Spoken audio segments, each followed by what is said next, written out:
एक मेजॉरिटी वाली जमात को, सरकार को मजबूर कर सकते हैं कि जो जम्मू कश्मीर के लोगों की जो ख्वाहिशात हैं, जो उनकी कमिटमेंट है सरकार की, कि उसको पूरा करना है। तो मुझे लगता है कि जो वहीद पर्रा ने इनिशिएट किया और जिस वक्त उसको उमर साहब ने कहा कि ये प्रोपागेंडा है, कैमरा के लिए हो रहा है, तो आज मुझे लगता है ये पीडीपी की ही मेहनत का और उनका जो उन्होंने उस वक़्त ये मसला उठाया उसका नतीजा है कि आज जो वज़ीर आला ने कहा है कि ये प्रोपागेंडा है, कैमरा के लिए किया जाता है, half heartedly, I will say half heartedly, दिल बर्जास्ता होकर उन्होंने क्योंकि जो रेजोल्यूशन लाया है, अनफॉर्चुनेटली उसमें कहीं भी ये नहीं कहा गया कि हम मुखालिफत करते हैं 2019 में जो फ़ैसला हुआ है, न ये कहा गया है कि 370 को रेस्टोर करो, बल्कि ये कहा है कि हमारा कंसर्न है, इस पे डायलॉग होना चाहिए। किसके साथ डायलॉग होना चाहिए? बीजेपी के रिप्रेजेंटेटिव्स के साथ डायलॉग होना चाहिए। किसके साथ डायलॉग होना चाहिए? जिन्होंने आज भी इसकी मुखालफत की, उनके साथ डायलॉग होना चाहिए। तो मैं समझती हूँ कि जो पीडीपी का रेजोल्यूशन था वो बेहतर था। ये जो आज सरकार की तरफ से रेजोल्यूशन आया है, इसकी लैंग्वेज बेहतर हो सकती थी कि इसमें ये कहा जा सकता था, जैसे पीडीपी रेजोल्यूशन में था कि जो 2019 में फ़ैसला किया गया हम उसकी मुखालफत करते हैं, उसको कंडेम करते हैं, और साथ ही में ये कहा जाता कि ये जो हाउस है ये रिज़ॉल्व करता है कि जम्मू कश्मीर का स्पेशल स्टेटस 370-35A को रेस्टोर किया जाना चाहिए ओरिजिनल पोजीशन में, बजाय ये कहने के कि हमें फ़िक्र हो रही है, हमें कंसर्न है, एक डायलॉग होना चाहिए, और उसके बाद मुल्क की जो यकजहती को, उसको इसमें मुल्क की यकजहती और इसमें क्या आपस में क्या कनेक्शन है? तो मुल्क तो डाइवर्सिटी के लिए ये मुल्क माना जाता है, और इसी डाइवर्सिटी को देखिए जम्मू कश्मीर के लोगों ने 1947 में हाथ मिलाया था कि ये मुल्क एक डाइवर्स है, इसमें यूनिटी, डाइवर्सिटी में यूनिटी है। तो मैं कहती हूँ चलिए देर आए दुरुस्त आए, अच्छा किया, और हम लोगों ने भी इसको सपोर्ट किया, पर शायद हम आपस में डिस्कस करके हो सकता है इस रेजोल्यूशंस में कुछ हम अमेंडमेंट्स लाएं, जैसे कि जो वर्ड है जिसमें अपोज नहीं किया गया है, उस फैसले को कंडेम नहीं किया गया, अपोज नहीं किया गया, maybe we may bring that amendment, और साथ ही बजाय इसके कि कंसर्न है हमारा, हम ये कहें कि we resolve that the government of India restores the special status 370-35A। तो हम इसके बारे में डिस्कस करते हैं, क्योंकि हम नहीं चाहते लोगों को धोखा दिया जाए, हम चाहते हैं लोगों के साथ ईमानदारी हो।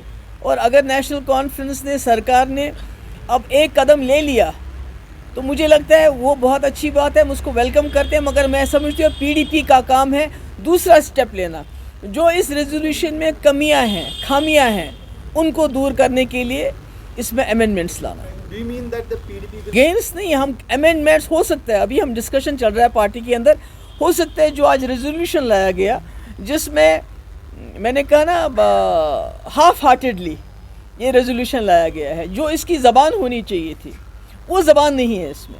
जैसे पहले तो आपको कंडेम करना चाहिए, इसका मतलब है कि आप 2019 के फ़ैसले को आप अपोज करते हैं कि नहीं करते हैं, उसके बारे में कुछ नहीं कहा गया।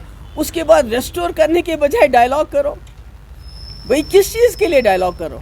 उन्होंने हमारे कपड़े उतारे, उन्होंने हमारी तजलील की, अब आप कहते हैं हम उससे डायलॉग करो उसके बारे में कि आपने हमारी तजलील कैसे की?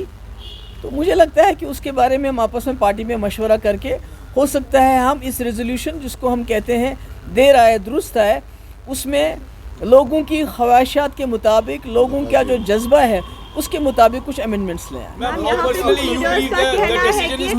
एक बात करें, यहाँ पे कुछ लीडर्स का कहना है एनसी और बीजेपी का वो आपस में मिले हुए हैं, तो क्या कहना है आपका इसके बारे में? उसके बारे में I have no comments. How personally you believe the decision is totally with rigid and there is huge chaos with the amendments as well?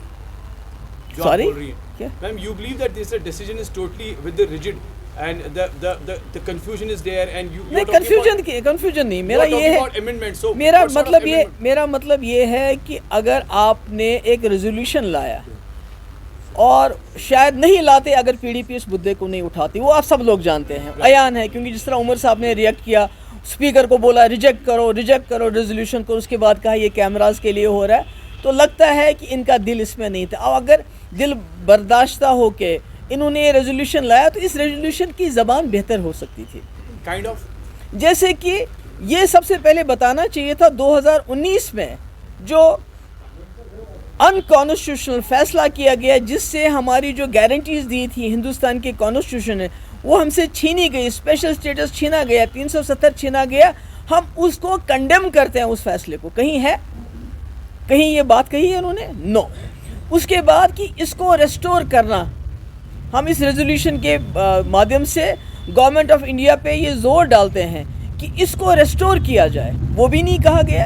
हम कंसर्न एक्सप्रेस करते हैं और हमारे साथ डायलॉग होना चाहिए। किसके लिए डायलॉग होना चाहिए? क्या इसमें कोई डाउट है कि हमसे हमारा जो वादा किया था 1947 में, जो हमारे कंडीशंस थे यूनिलेटरी उनको लिए डिलीट किया गया, ख़त्म किया गया, उनको वापस किया जाना। मैं समझती हूँ इन्होंने रेजोल्यूशन लाया मगर हाफ हार्टेडली लाया, उसमें गुंजाइश है और हम कोशिश करेंगे आपस में डिस्कस करके उसमें कुछ अमेंडमेंट्स लाएं। You believe the credit is with the PDP party because it is not about credit and debit, it is about कि जो talking about Waheed Parag state. बिल्कुल देखिए, जो वादे चाहे नेशनल कॉन्फ्रेंस है चाहे हम हैं, जो हमने इलेक्शन में लोगों को बोला कि अगर आप हमें असेंबली में भेजेंगे तो हम सबसे पहला रेजोल्यूशन जो है 370 के ऊपर कि उसको फैसले को कंडेम करते हुए रेस्टोरेशन के लिए करेंगे। पीडीपी तो हमने तो अपना वादा निभाया मगर नेशनल कॉन्फ्रेंस ने इसमें काफ़ी हिचकिचाहट दिखाई और आज लगता है कि लोगों का प्रेशर जो पड़ा, जो लोग देख रहे थे कि इन्होंने आते ही वो जो है अपना वादा निभाने से मुकर गए हैं, तो मुझे लगता है उसने इनको मजबूर किया। But I will still say कि इसको बेहतर ज़बान में लाया जा सकता था। जी, आपको लगता है दिस वाज शो जैसे उमर अब्दुल्ला ने जो वहीद पराग ने पेश किया था, पहले तो उसने कहा था कैमराज के लिए, today it was also for the cameras and show. नहीं, हमने तो खैर कैमरा के इसलिए नहीं लाया है, हम तो 3 लोग हैं, हमने ये दिखा दिया है कि पीडीपी की तादाद कोई मैटर नहीं करती है, पीडीपी का इंटेंशन, पीडीपी का जो ईमानदारी है वो मैटर करती है। और हमने एक 50 MLAs की सरकार को मजबूर किया, चाहे उन्हें टूटा फूटा रेजोल्यूशन लाने पे मजबूर किया, तो मुझे लगता है ये पीडीपी की कामयाबी है, मगर इसको ठीक करने की, दुरुस्त करने की ज़रूरत है। Thank you.